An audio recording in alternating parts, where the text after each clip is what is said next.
batas antara iman dan sejarah seakan dipisahkan oleh aliran sungai. Allahu Akbar, Allahu Akbar.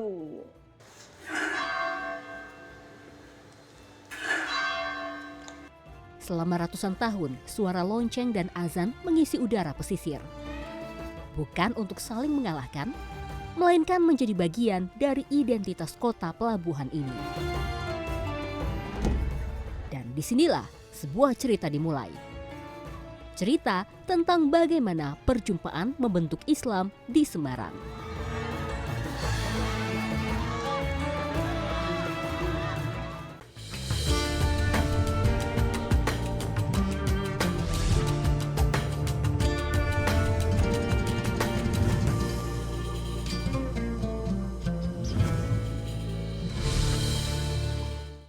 In association with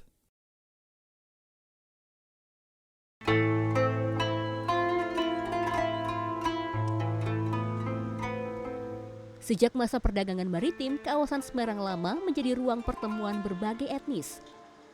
Perkembangan kota ini tidak terlepas dari arus pedagang, pendatang, dan kekuasaan yang silih berganti.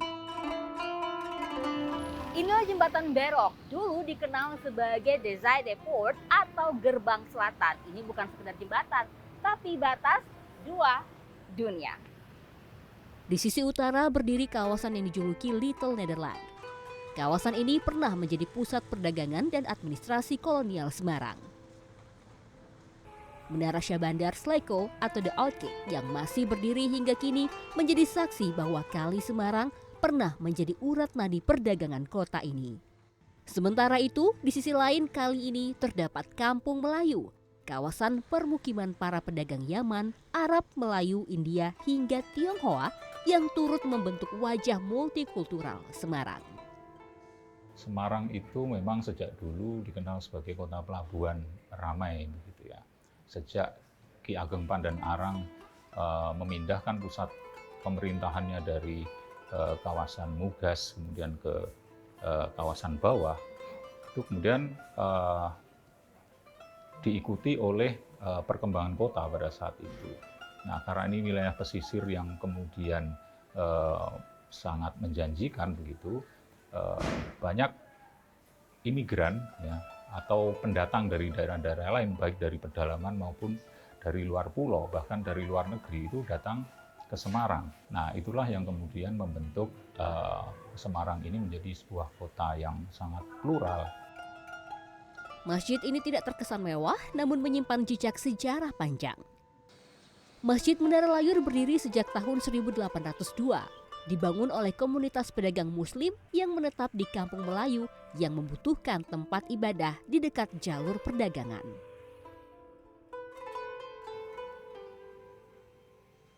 Masjid Layur dikenal dengan menara yang menyerupai mercusuar. Hal ini mengingatkan pada perannya di kawasan Pelabuhan Lama. Gerbang yang tadi saya masuki itu tadinya bukanlah gerbang utama. Gerbang utamanya tadinya berada di balik dari masjid ini yang langsung berhadapan dengan sungai agar para pedagang yang mampir di kawasan ini kala itu bisa langsung menunaikan ibadah di Masjid Layur ini. Dikelilingi tembok tinggi bak benteng, masjid ini memiliki arsitektur yang menyerap unsur budaya lokal. Hal ini terlihat dari atap tajuk bertingkat 3 serta 4 tiang utama atau soko guru yang menjadi ciri khas masjid di Jawa. Masjid Menara ini sebetulnya ada gabungan dari 3 arsitektur yang menonjol ya, yaitu ada Arab, Melayu, dan arsitektur tradisional Jawa sendiri. Kita bisa melihat kalau dari arah barat itu terlihat sekali bangunan masjid beratap tumpang 3, susun 3 itu merupakan ciri khas masjid-masjid Jawa. Biasanya atap tumpang 3, kemudian di bawahnya ada soko guru. Kalau kita menyebutnya soko guru itu tiang kayu jati berjumlah 4 yang berada di tengah posisi masjid seperti yang kita lihat saat ini. Ini sangat menonjol dari segi arsitektur Jawanya. Kemudian dari segi arsitektur Arab Melayunya juga sangat banyak yang bisa kita saksikan, yaitu dari segi bangunannya secara keseluruhan, kemudian bentuk-bentuk geometris bangunan. Seiring berjalannya waktu, bangunan masjid mengalami perubahan. Gedung yang tadinya bertingkat 2 kini hanya memiliki 1 lantai karena adanya renovasi untuk menghindari pasang surut air rob. Selain menjadi tempat berkumpulnya komunitas, masjid ini juga menjadi pusat syiar Islam awal di kawasan Pelabuhan Semarang Lama. Keberadaannya menjadi saksi bisu bagaimana berbagai etnis di Kampung Melayu berinteraksi. Meski tak lepas dari gesekan, namun dinamika itulah yang justru menempa karakter toleransi warga Semarang hingga hari ini.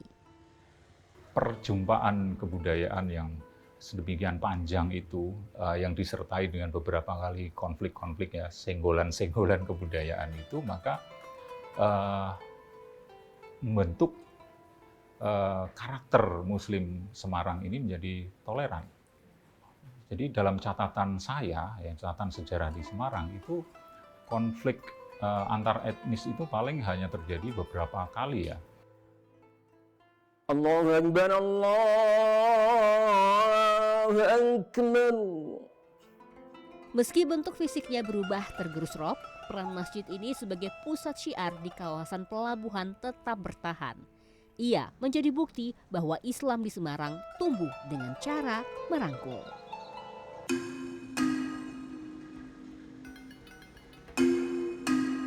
Jejak toleransi di pesisir ini tidak berhenti di satu titik saja.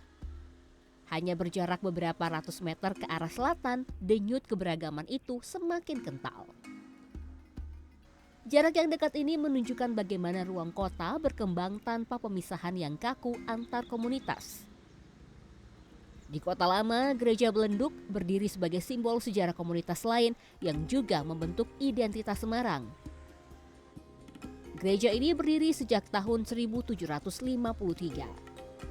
Gereja Belenduk kini dikenal dengan nama GPIB Immanuel Semarang dan masih berfungsi sebagai rumah ibadah umat Nasrani. Lonceng sebagai penanda ibadah pun masih berbunyi hingga saat ini.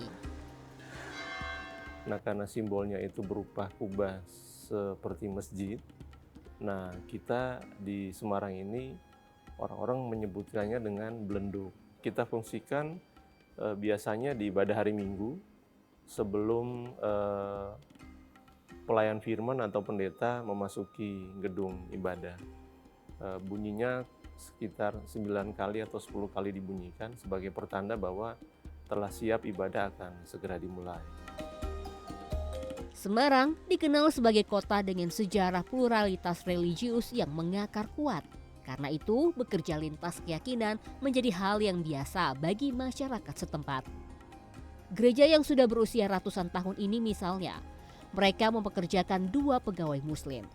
Karena kami berada di kota Semarang dengan toleransi umat beragama yang tinggi, 2 karyawan kami non-Kristen beragama muslim. Dan 1 security, satunya poster. Dan itu pun kita membuka peluang itu untuk masyarakat sekitar yang bisa melamar kerja di sini. Ismanto Wibowo adalah salah satu pegawai tersebut. Sudah 16 tahun Wibowo bekerja sebagai penjaga gereja Belenduk. Wibowo merupakan warga asli Semarang yang tinggal di Kota Lama. Rumahnya pun hanya berjarak 5 menit dari gereja. Di ekspedisi jasa titipan itu sampai tahun 2007. Saya coba-coba karena mungkin sudah capek hidup di jalan. Saya coba melamar jadi security gereja ini dari mulai tahun 2010 sampai sekarang. Rezeki saya di gereja, begitu saya lamar langsung boleh bekerja di sini. Keseharian Bowo tak jauh dari menulis laporan dan memastikan keamanan sekitar gereja. Sebagai seorang muslim di lingkungan gereja, Bowo mengaku merasa sangat diterima. Saat Lebaran tak sedikit jemaat dan pengurus ikut mengucapkan Selamat Idul Fitri. Tempat tinggal di sini itu tidak pernah ada gesekan antara sesama antara lain agama atau lain suku. Kebetulan di Semarang sini untuk kerukunan beragamanya sangat bagus. Saling menghormati, saling menjaga. Selama ini yang saya jalani baik sih Mbak. Kalau untuk hari raya Lebaran Idul Fitri saya juga dapat cuti, dapat THR, dapat alhamdulillah selama saya bekerja di sini bagus untuk menghargai sesama, saling menghargai toleransinya. Kisah Bowo hanyalah satu dari banyaknya cerita tentang kehidupan berdampingan di kota ini. Semarang menunjukkan bahwa keberagaman tidak hanya terlihat dalam bangunan sejarah, tapi juga dalam interaksi sehari-hari warganya. Saat Ramadan tiba, ruang kota yang sama berubah menjadi pusat aktivitas tradisi yang dirayakan bersama.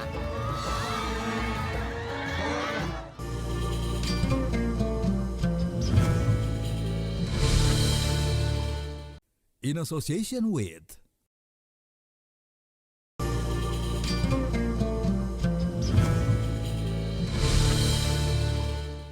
In association with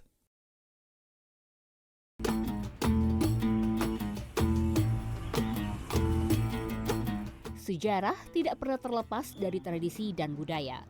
Di Semarang, warisan perdagangan dan perjumpaan berbagai komunitas juga terlihat dalam cara warganya menyambut waktu-waktu penting. Salah satunya adalah saat menyambut datangnya bulan suci Ramadan. Di Kampung Bustaman misalnya, di sini tradisi menyambut Ramadan dimulai dengan cara yang unik.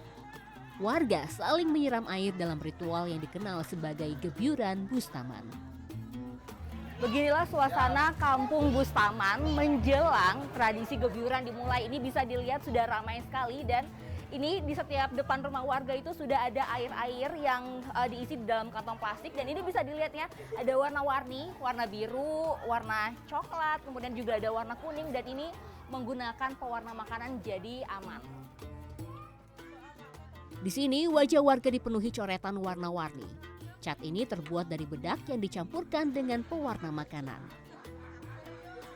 Ini tuh coret-coretan melambangkan dosa-dosa. Jadi pada saat gebyuran nanti, kalau misalnya ini udah bersih, berarti dosanya juga udah bersih memasuki bulan Ramadan. Acara gebyuran dimulai dengan mengguyur sejumlah anak-anak dengan air. Konon katanya ini merupakan tradisi dari Kiai Bustaman, sang tokoh sejarah Semarang, sebelum memasuki bulan Ramadan. Tradisi ini pun kembali dibangkitkan warga setempat pada tahun 2010. Tiap suro itu dia mengumpulkan warga dongeng tentang Kiai Bustam, termasuk kejuaraan Bustaman ini. Nah, terus kita lanjutkan mulai tahun 2010. Saya bersama keluarga mencoba untuk mewujudkan kejuaraan ini. Keluarga saya gebyuri. Sampai 2 tahun sampai 2012 baru kita selenggarakan tetangga bersama. Nah, ini kami teruskan di sini. Kami teruskan bahwa filosofi dari gebyuran itu ya bersih diri. Nah, makanya sebelum gebyuran kita ada acara corengan namanya. Semua pengunjung itu kita corengi semua. Itu pewujudan dari menampilkan dosa dan kesalahan. Setelah prosesi awal selesai, suara beduk langsung menggema di tengah kampung menjadi penanda dimulainya perayaan.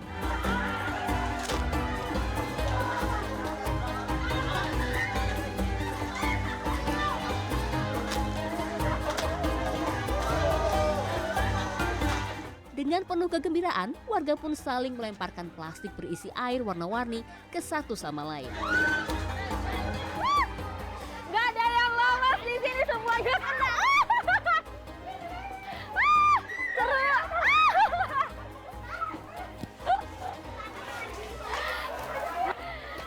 Laki-laki Mbak di dalam, hati-hati.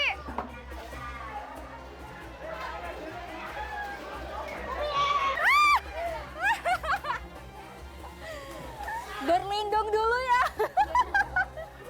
Sama cewek. Kuyung. Tradisi kampung ini memperlihatkan bagaimana Ramadan dimaknai sebagai momen kebersamaan yang menyatukan warga dalam satu rasa.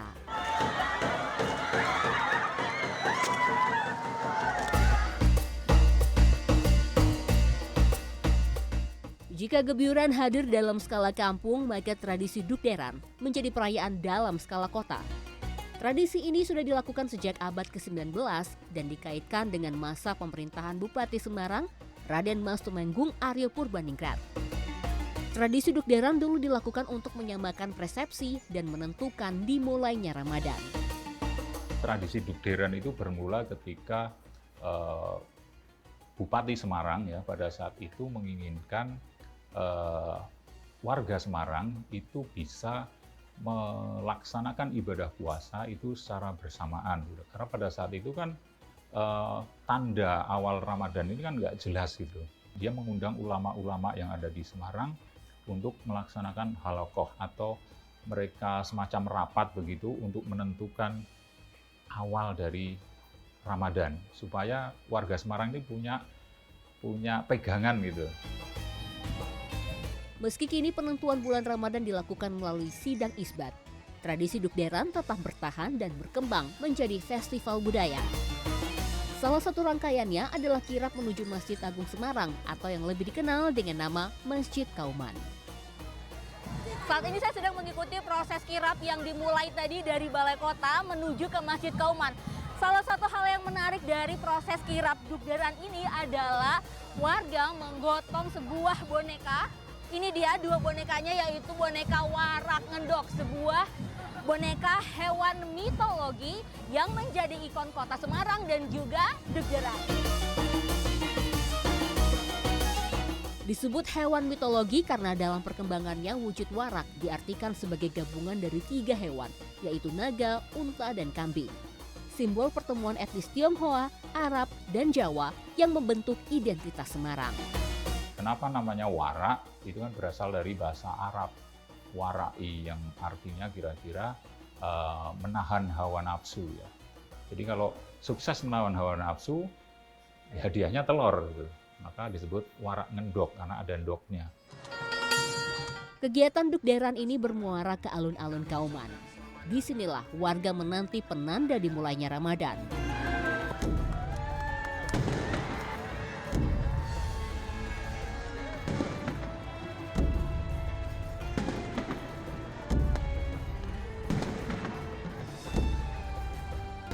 Suara beduk dan meriam telah terdengar. Kedua suara ini merupakan asal muasal dari nama dukderan, yaitu duk dari suara beduk dan daruk dari suara meriam. Nah, setelah terdengar suara ini menandakan bahwa warga kota Semarang siap memasuki bulan Ramadan. Marhaban, ya Ramadan. Salah satu tradisi lain yang hadir adalah kue ganjel rel yang terinspirasi dari kue rempah Belanda, yaitu ontbijtkoek. Disebut ganjel rel karena bentuknya yang tebal mirip seperti pengganjal rel kereta. Kue ini pun dibagikan ke warga di penghujung festival dukderan sebagai lambang berkat bulan Ramadan. Oke, dapat juga nih kue ganjal relnya. Ini adalah kue ganjal rel tradisional khas Semarang. Biasanya pada saat bulan puasa inilah kue yang dimakan oleh warga Semarang. Katanya kalau makan kue ini tuh puasanya bisa lebih kuat. Kayaknya sih karena manis ya. Woo! Ramadan di Semarang menjadi ruang di mana agama, sejarah, dan keberagaman bertemu. Pertemuan berbagai etnis termasuk Tionghoa menjadi bagian tak terpisahkan dari cerita Islam di kota ini. Dan kisah itu masih terus hidup hingga hari ini.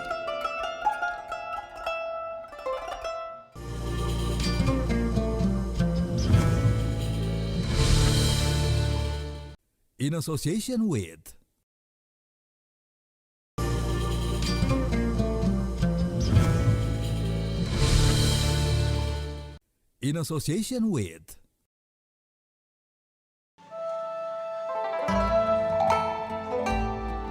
Perdagangan adalah sebuah titik temu, tempat barang dipertukarkan dan tempat budaya bertemu.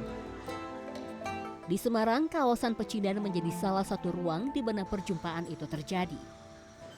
Islam di kota ini tidak selalu hadir dalam ruang terpisah, melainkan tumbuh di tengah interaksi sehari-hari. Dalam ingatan kolektif masyarakat, ada satu sosok yang sering dikaitkan dengan perjumpaan Islam dan budaya Tionghoa. Nama itu adalah Laksamana Cheng Ho, seorang penjelajah Muslim di Nastining abad ke-15. Dia memang terlahir dari suku Hui yang tinggal di daerah Yunan, Tiongkok Selatan. Memang itu suku yang di sana memang mayoritas beragama Islam. Jadi dari lahir dia sudah Muslim. Gitu. Kemudian ketika dia melaksanakan misi muhibahnya itu ya dia sebagai seorang muslim. Dalam catatan sejarah Tiongkok, Cheng Ho dikatakan pernah berlayar melintasi Pulau Jawa selama kurang lebih 6 kali. Masyarakat Semarang meyakini kota ini menjadi salah satu wilayah persinggahannya. Sebuah kelenteng pun dibangun untuk mengenang jasa Cheng Ho, yaitu Sampokong. Semangat dari Laksamana Cheng Ho yang masih kami lestarikan, yang masih kami tetap hidupkan sampai saat ini adalah toleransinya, Mbak. Kelenteng Agung Sampokong ini berdiri karena Wang Jinghong atau nakodanya yang membuat penghormatan kepada beliau, karena beliau menurut sejarah bangsa Tionghoa atau Tiongkok, negeri Tiongkok, beliau adalah orang yang berjasa besar, orang yang mempunyai ini yang tinggi ya, jasa yang besar untuk negara Tiongkok. Di kompleks ini juga dipercaya terdapat makam Wang Jinghong, sang nahkoda dari Laksamana Cheng Ho atau yang kini dikenal sebagai Kiai Jurumudi. Dalam cerita masyarakat, ia disebut jatuh sakit dan akhirnya menetap di Semarang. Inilah dia makam dari yang dipercayai merupakan makam dari Kiai Jurumudi, dan yang biasanya datang ke sini untuk berdoa bukan hanya umat Buddha atau Konghucu saja, tetapi juga biasanya makam ini dijadikan tempat ziarah bagi umat Muslim.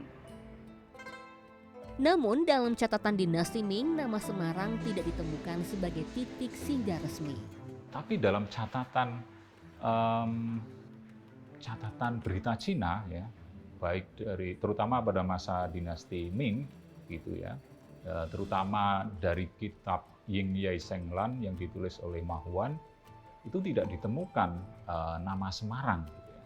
Padahal Ma Huan ini penulis yang detail gitu ya, dia menulis persinggahan-persinggahan yang didatangi oleh armada Laksamana Cheng Ho itu, tapi kenapa tidak ada nama Semarang gitu ya?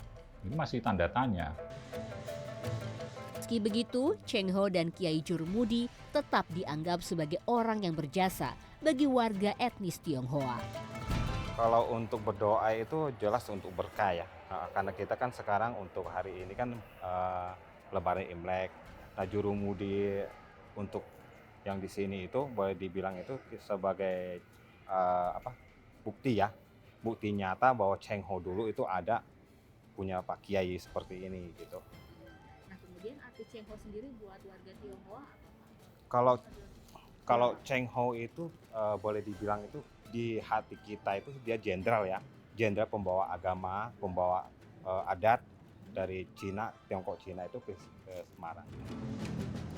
Sejarah resmi dan cerita lokal memang tidak selalu berjalan seirama. Namun, keduanya membentuk cara sebuah kota mengingat masa lalunya. Dan Sampokong menjadi ruang di mana sejarah, spiritualitas, dan identitas berdampingan.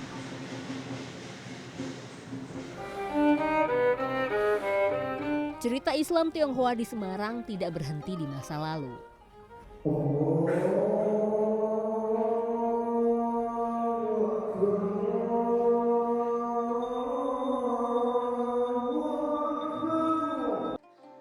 Bagi sebagian orang, identitas bukanlah pilihan antara dua dunia, melainkan cara menjalani keduanya secara bersamaan. Melalui sebuah komunitas, identitas itu terus hidup dan berkembang. Komunitas itu adalah Persatuan Islam Tionghoa Indonesia. Tak hanya sebagai wadah perkumpulan, komunitas ini aktif melaksanakan kegiatan keagamaan, edukasi, dan kajian Islam. Kalau di bulan Ramadan biasanya kami juga mengadakan buka bersama, bergantian kadang-kadang ya. Dan seperti itulah. Jadi kajian-kajian itu dilakukan dan kebanyakan karena saudara-saudara kami ini menyebar ya di setiap tempat. Jadi mereka biasanya juga bergumul, bergaul di masjid di tempat mereka ada. Kehadiran mereka perlahan menjadi bagian dari dinamika komunitas Muslim di Semarang. Mereka pun diterima sebagai sesama jemaah yang berbagi nilai dan tujuan yang sama. Yang namanya Islam kan rahmatan lil alamin, untuk semua umat, untuk semua suku, untuk semua bangsa. Baik bangsa kulit putih, kulit hitam, mata sipit, mata hidung mancung semuanya adalah Muslim, itulah rahmatan lil alamin. Kita misinya seperti itu. Jadi semua ustadz dan kiai yang di sini memberikan kajian-kajian adalah untuk persatuan umat dan untuk keimanan dan ketakwaan. Tidak boleh membicarakan ibadah orang lain, apalagi menyalahkan. Komunitas ini menunjukkan bahwa identitas tidak selalu tentang memilih satu sisi. Bagi mereka, menjadi Muslim dan menjaga warisan Tionghoa adalah bagian dari perjalanan yang sama. Jadi kami tetap melakukan prosesi budaya selama itu tidak bertentangan dengan syariat Islam. Misalnya ketika anak lahir, sebagai rasa syukur itu ya kami akikoh. Tapi di sisi lain kan budaya bikin onde-onde, bikin telur merah, dibagi-bagi ke tetangga gitu ya, itu masih dilakukan gitu. Kota ini tumbuh melalui perjumpaan, dalam bentuk bangunannya, dalam adat dan kebiasaan, serta dalam cara warganya memaknai diri. Jejak Islam pun mengalir di ruang-ruang kota, menyentuh budaya, mewarnai aktivitas niaga, dan hadir dalam kehidupan sehari-hari. Di Semarang, perbedaan tidak menjadi jarak, melainkan ruang untuk saling terhubung dan bertumbuh.